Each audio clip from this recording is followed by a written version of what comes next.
When you study successful people, whether they're your friends, your family, a public figure, you can use the following framework in order to really understand their personality, their psyche, their mindset. And this is a framework that I learned from Anthony Robbins years ago. So I want to share this framework with you because if you have this framework, basically you can reverse engineer the mind, the mindset, the attitude, the values, the intelligence, the reasoning patterns of successful people. And therefore, you're going to be learning from them, even though they are not explicitly teaching you. So the framework is what I call Briqs. Briqs is the acronym. Briqs, as in BRIQS. So briefly, B stands for beliefs, R stands for references. In other words, things and events that happened in your past and that you're using as references. I stands for important values, and value is something that you consider important. It's usually a concept or an idea.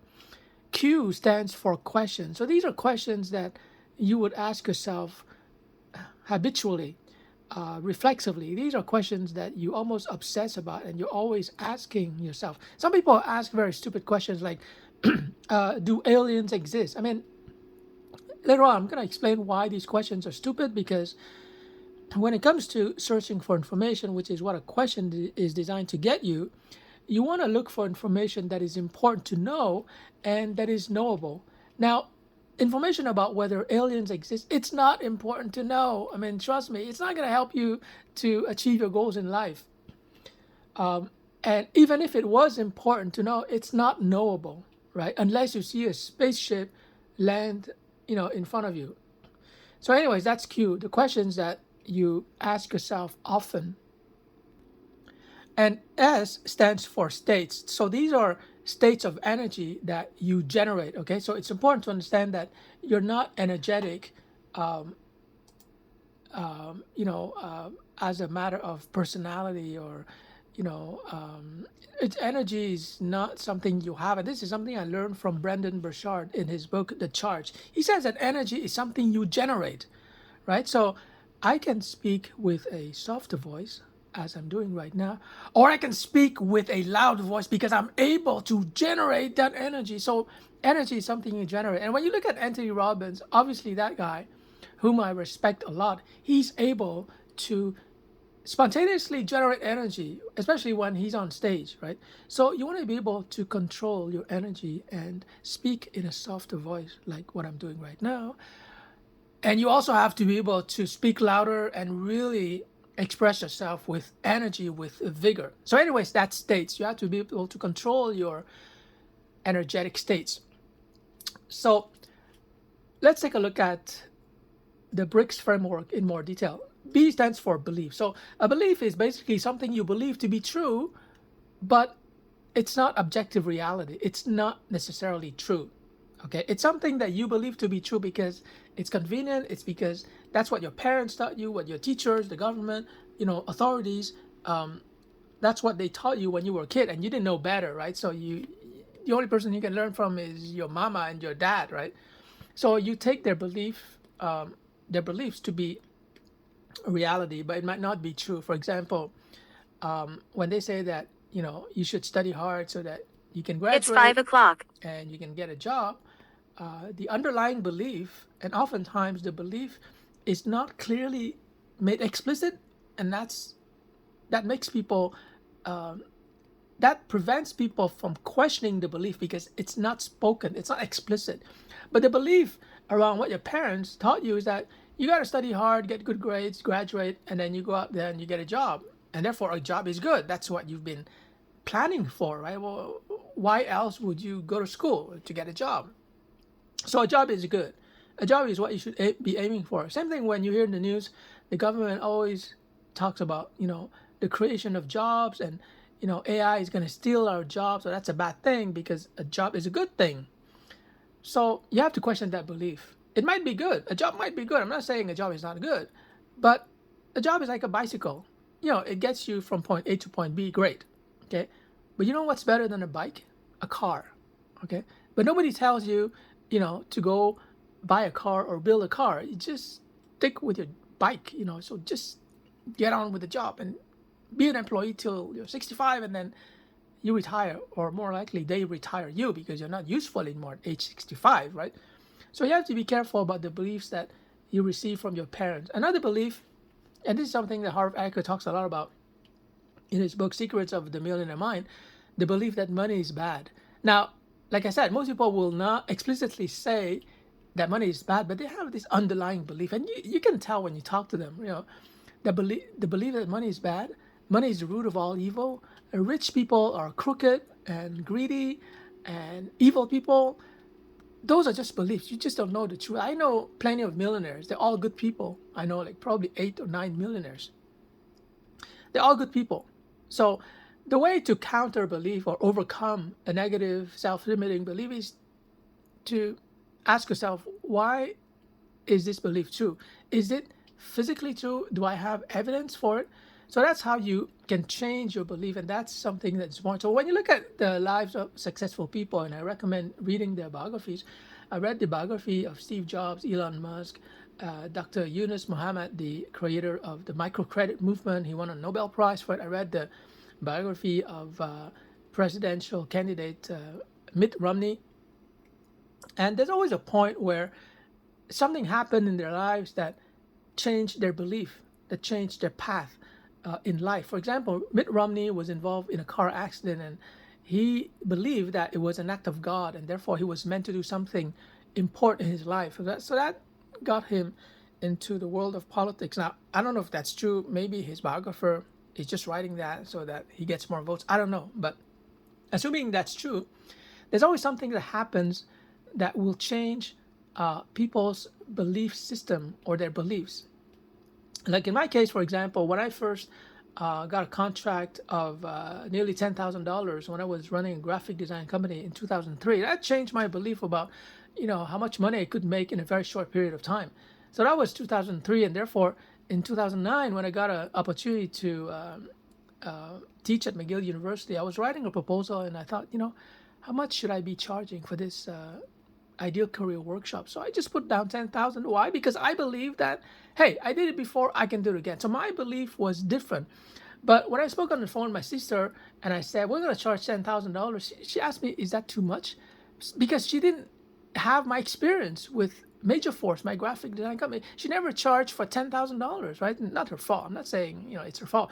But you have to be careful, when you talk to people. You want to talk to people who don't have small or self-limiting beliefs. You want to talk to millionaires. You want to talk to people who have succeeded big time in life, because people who have not succeeded big time, they just don't have the belief that big time success is possible, right? So they just don't believe it. So when you talk to them, they're going to doubt everything you say because they don't have that experience. So once again, it's not to blame them. You shouldn't criticize them, but just try to find people, including people online. You don't have to be personally interacting with these people, but just find people online who have succeeded big time, and you're going to learn from them what they believe, and therefore you can adjust your beliefs accordingly so that you have, positive, uplifting beliefs that expand your mind and your sense of possibilities. Okay, so that's belief. You have to be aware of your beliefs, and you have to change your belief. Otherwise, if you don't change your beliefs, your life is not going to change. It's 5:05. Your belief is like, and I cannot recommend enough the book by Harv Eker, Secrets of the Millionaire Mind. He's going to teach you how to identify your self-limiting beliefs and how to change them so that you become more successful. Because unless you change your beliefs, you're not going to be successful. You can get all the free webinars out there. You can have, an MBA certificate. You can have all the best mentors, but unless you're aware of your beliefs and you change them, you're not going to go anywhere. You're going to have the same life that you've always had, okay?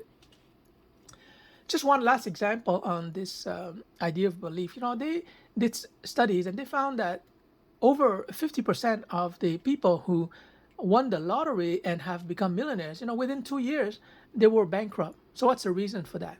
The reason is that those people were lucky enough to come across $1 million, but they didn't believe that they were millionaire material. They didn't believe that they were good with money, and therefore easy come, easy go. The money comes easily, the money's gonna go easily, right? So it's important to be aware of what you believe. in regards to money, in regards to work, business, entrepreneurship, and so on and so forth. Okay, so that's belief. The second pillar in our framework, Briqs, is references. Now, references, like I said before, it refers to a past event, usually that happened during your childhood. And Dr. Phil talks about this in his book, The South, I believe. He says that if your life is going in the wrong way, you got to go back in time and figure out the event that somehow changed your concept of self, that changed something inside of you. And you got to fix that event. You got to redefine it in a way that is more empowering and that does not restrict you or limit you in any way. Okay, so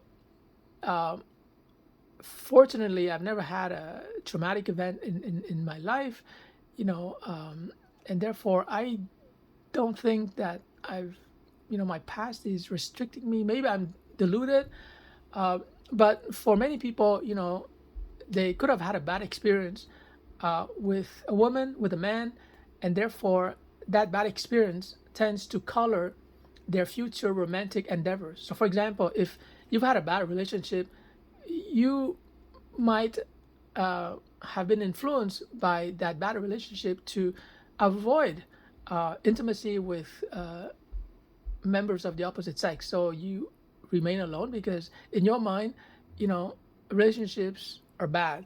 It leads to pain, suffering, and so on and so forth. So, fortunately, it's not that hard to redefine. Well, not that hard. I don't want to trivialize this healing process, but technically speaking, you can redefine any traumatic experience and just move on and just say, I think it was in the movie Forrest Gump,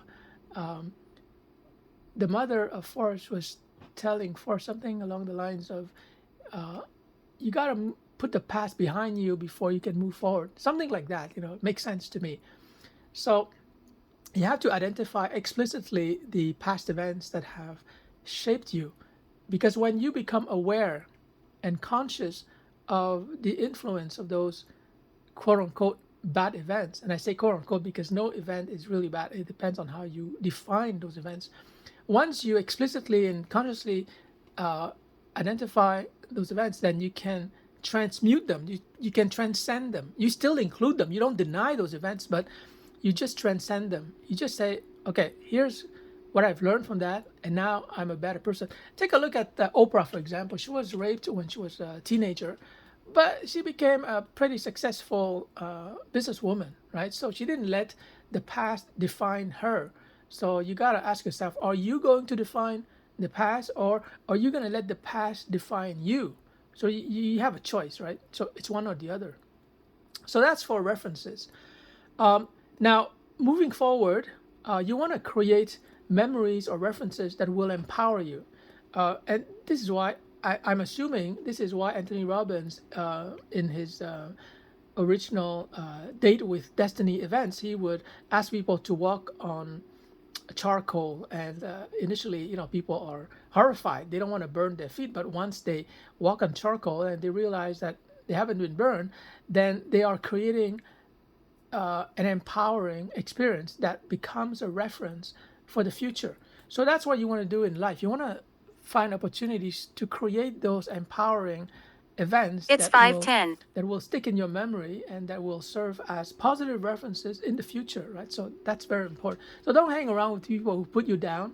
Don't hang around with people who say bad things about you or who don't respect you, and don't watch anything online on YouTube, on the news, that will lower your spirit, that will not uplift you or empower you.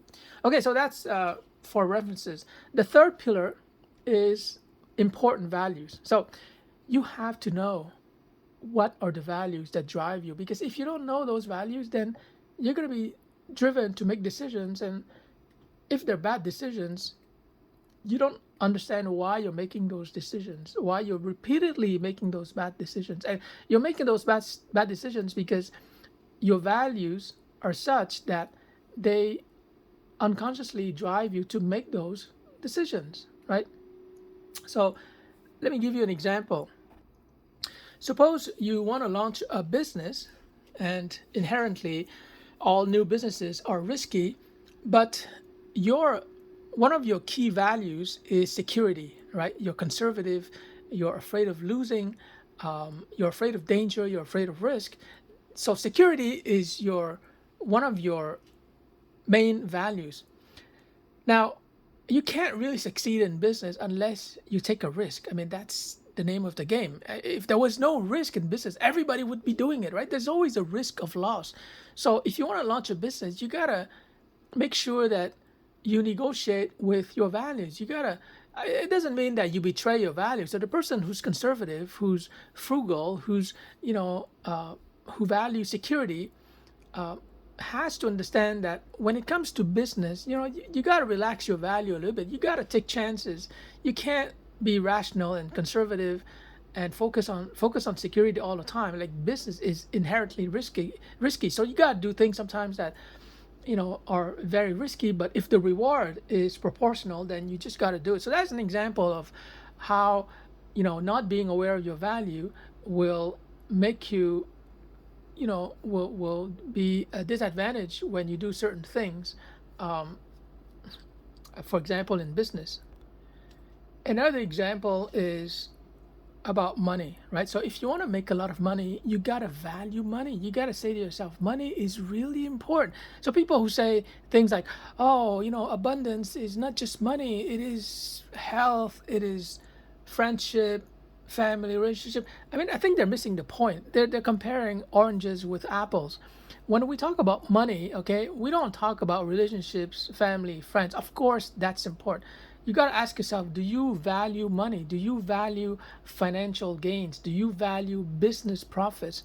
If you value that, okay, and it has nothing to do with your personal life or your family life, if you value that, then you got to read books about money, about finance. You got to be able, not everyone is able to do that, but at least try. You got to be able to teach other people, your friends, about money, about how to hold a budget, about how to save, how to invest.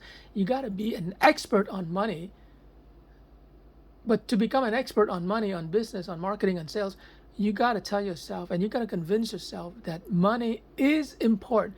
So Harv Eker says that money is important in areas where money matters, and money is not important in areas where money is not important. For example, in the realms of friendship, love, family, etc. So you have to change your value. You got to tell yourself money is really important. I need money. I want money. And the more you value money, the more it's going to drive you to read books online or at the library about money, and you get smarter and smarter about money. I mean, I've met many women It's entrepreneurs, 5:15. and I've been a consultant to women entrepreneurs. And one thing that always shocks me is that a woman would say something, oh, finances? No, I don't handle that. My boyfriend handles that. Another woman, a young woman, would say, no, I don't do anything about with finance. My business partner, he's handling the finance. Another woman was telling me, oh, Peter, I'm afraid of numbers. Well, you got to overcome that. And, women today are more educated than men. So there's no reason to assume that women would not be as good with money and finance as men. So it's just a matter of value. I think that women don't value money as much as men. I don't know why. Maybe men value money more because traditionally, fathers and husbands have been in charge of making money, right? And so they have to value money in order to make money. So, anyways, whether you're a man or a woman, you got to start to think of money as something that is really important. And that is going to motivate you to learn more about money. Okay, so the fourth pillar is questions. What are the questions that you're asking yourself frequently? Are you asking questions about, what this celebrity or that celebrity is doing? Are you checking them out on Instagram? Are you asking questions about aliens? Do they exist? Are you asking questions about God? Are you asking questions? What kind of questions are you asking yourself? I'm asking myself often questions about how can I use AI to make money? Not everyone is asking themselves that question. A lot of people are asking fear-based questions like, will AI eliminate my job? Or will AI lead to the end of humanity? That's just way above most people's pay grade. Why would you ask yourself a question like that? And when I say ask questions, I don't mean that people are explicitly and verbally asking those questions. It's just a question in this context. It's just something they would like to know more about. So what is it that you want to know more about? Do you want to know more about aliens, or about who killed JFK, or do you want to know about the 9/11 conspiracy? I mean, those questions are absolutely useless because it's above your pay grade. And like I said before, it's not important to know, and it's not even knowable, right? So forget about that. You got to ask yourself questions that will give you the information that you need to know given your goals, right? And information that is knowable. So let me give you an example. My goal is to get to a point where I can generate $20,000 Canadian per month in passive income. So if that is my goal, then I'm going to ask questions about how can I generate passive income? How can I, create video courses? I've created a few in order to generate passive income from my video courses. How can I do email marketing and generate passive income from my email funnels? So because I have a goal, I can ask questions that are related to my goal. Otherwise, you know, the questions I'm asking are bound to be useless. Unfortunately, they say that 95% of the population don't have a written goal. It means that they don't know what questions to ask. They don't know what information they should be seeking. Why? Because they don't have a goal. If you don't have a goal, if you don't have a goal that you wrote down and that you're reviewing every single day, then how do you know what or which information is useful to you? You can't, right? You can't. You have to have a goal before you can decide if a piece of information is useful to you or not, right? So it's important to have written goals. In a future video, I'm going to talk about SMART goals. SMART is an acronym standing for specific, it's measurable, it's attainable or achievable, it's relevant to your life blueprint, to your journey, and finally, it is time bound. It has a limit. Okay, so we're going to talk about that in a future video, but here I just want to finish off this Briqs framework. So the last pillar is states. You got to be able to change your states. Like an actor, if I tell you, okay, John, right now your state is 5 out of 10. I want you to increase it to level 6. You got to stand up. You got to speak a little bit louder. Okay. You got to smile. Now I want you to increase it to level 7. You got to ramp up a little bit, like, be more energetic. Now move it to level 8 and level 9 and level 10. Like, be super excited. Why is energy important? Well, Jack Welch, the famous CEO of General Electric, probably the most successful CEO of the 20th century, he says that, and this is an acronym I'm going to expand upon in a future video. He says that when he's it's 5:20. When he's promoting people, and by the way, the sound of a lady telling the time, that's one of my apps, and I just want to share with you. I hear her voice every 5 minutes. So she's going to say it's 5:20, it's 5:25. So that way I'm aware every 5 minutes that time is passing. So I got to be doing something productive with my time. So anyways, going back to Jack Welch, he says that there are 4 critical elements that he's focused on when he's looking to promote people in his organizations. And he summarized it as the 4 E's. Okay. The first E stands for energetic. It's got to be an energetic person. Otherwise, that person is not going to be a leader, is not promotion worthy. Second, that person has to be able to energize other people. So it's not enough for you to be energetic. You got to be able to energize other people. But obviously, you got to be energetic yourself before you can energize and motivate other people. Okay. The third E stands for execution. The person has to be able to execute. In other words, finish what he or she started. Okay. And the last E stands for exact. Exact in this sense means that the person has to be sharp. If it's yes 100%. If it's no 100%. I hate it when women say something like, well, yes and no. Well, no, you can't say that. Okay, I'm joking. Sometimes it's yes and no, but when it comes to business, you can't say something like that. You're in or you're out. In other words, Jack Welch is talking about decisiveness. if you're gonna talk about something, you better do it, because otherwise nobody's gonna trust you. Okay, so be sharp. It's yes or it's no. There's nothing in between, especially in business. Okay, so these are the 4 E's that Jack Welch focuses on when he's looking for people to promote. So there you have it. That's my video summarizing probably the best framework that I've learned from Tony Robbins. I learned I think 2 or 3 other frameworks. I'm going to talk more in a future video, but the Briqs framework is great because you can use it to reverse analyze and reverse engineer the mindset, the strategy, the personality of successful people. And therefore you're going to be able to learn from them, even though they might not explicitly teach you anything. In fact, they might not even be able to teach you their Briqs parameters or framework, because they're not aware of it. So when you have this Briqs framework and you practice by applying it to your friends or family, you're going to see fairly quickly why the successful people are successful and why the failing people are failing. And then, if you care about them, it could be your family and friends, you can help them. For example, if you look at a friend who always going back to a previous experience where he was not successful, well, that's obviously a failure when it comes to his references. So you can help him to create new positive references so that he will not be held down because of a past event that has defined him, and he doesn't realize that he can actually redefine the event and not let the event or the past define him. So you can actually help a lot of your friends. You can even become a coach, but help your friends and family by becoming a master of the Briqs framework. So anyways, it's been 27 minutes, so I think I'm just going to stop here. But thank you for listening. If you found this video instructive or helpful, please share with your friends and family, and I look forward to talking to you more in my next video.